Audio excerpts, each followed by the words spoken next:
ननद की गरीब भाभी। रीना एक मध्यम परिवार की लड़की थी, लेकिन उसकी भाभी शिवानी एक बड़े घर की बेटी। शिवानी की शादी अभिषेक से लव मैरिज थी। अरे भाभी, ये कितना अच्छा सूट पहना है आपने। काश ऐसा मैं भी पहन पाती। अरे क्यों नहीं रीना, वैसे भी तुम्हारा और मेरा नाप तो एक ही है, जब मन करे पहन लेना। भाभी, आपको आपके पापा ने कितने अच्छे कपड़े गहने दिए हैं। मैं उनकी इकलौती बेटी जो हूँ।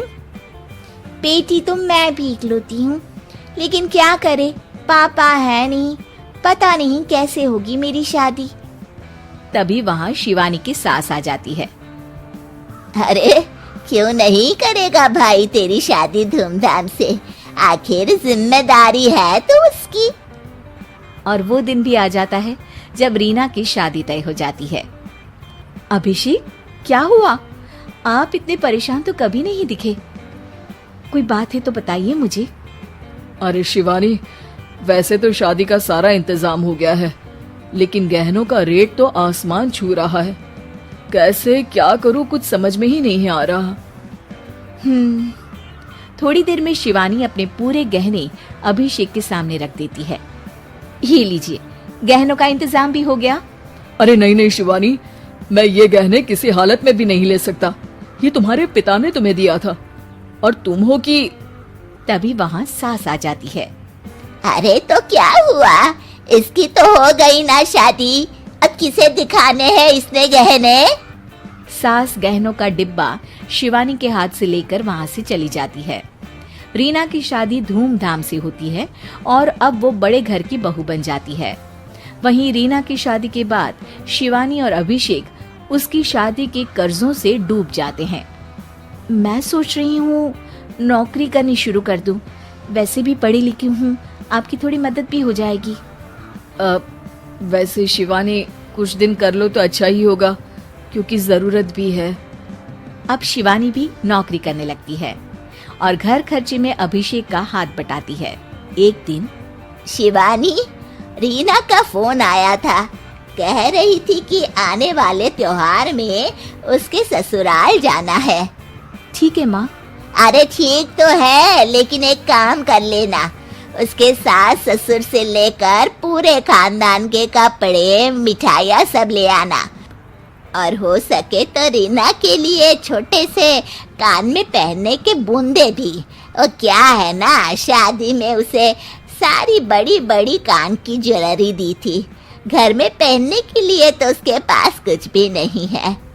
शिवानी सोच में पड़ जाती है कि वो क्या करे, क्योंकि कर्जों और घर के खर्चों के बाद तो पैसे बचते ही नहीं थे। शिवानी फिर अपने पिता को फोन करती है और उनसे पैसे मांगती है। देखो शिवानी, मैंने तुम्हें शादी के वक्त ही मना किया था कि ऐसे घर में शादी करनी ही नहीं चाहिए। अरे अभिषेक को शर्म आनी चाहिए जो ससुराल से पैसे मंगवा रहा है। शिवानी को पिता की बात पर गुस्सा आ जाता है। आप मेरे पिताजी हैं और मैं परेशान थी, इसलिए आपसे मदद की उम्मीद की पापा। अभिषेक को तो पता भी नहीं है कि मैंने आपसे पैसे मांगे हैं। शिवानी सोचती है कि वो अभिषेक से बात करे, लेकिन फिर उसे लगता है कि वो टेंशन ले लेगा।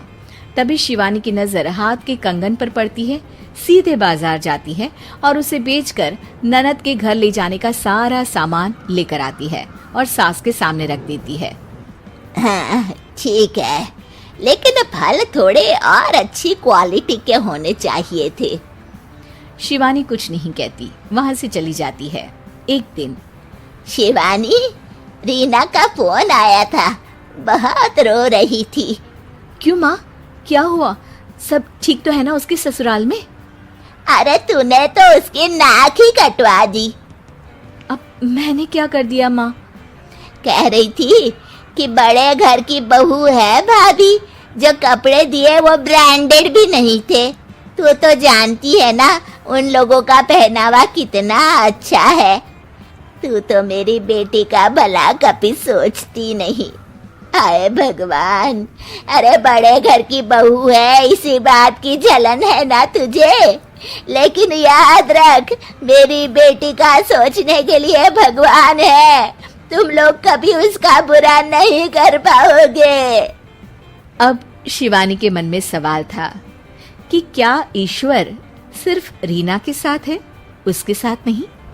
लेकिन उसे सुकून था कि वो अभिषेक के साथ उसकी जिम्मेदारियों को निभाने में बराबरी की हकदार है। शिवानी वहां से चली जाती है। वो सास से कुछ नहीं कहती, क्योंकि अमीर घर की बहू बनकर रीना को भले ही सुकून ना हो, लेकिन गरीब घर की बहू बनकर शिवानी खुश है, क्योंकि खुशी पैसों से नहीं परिस्थितियों पर निर्भर करती है।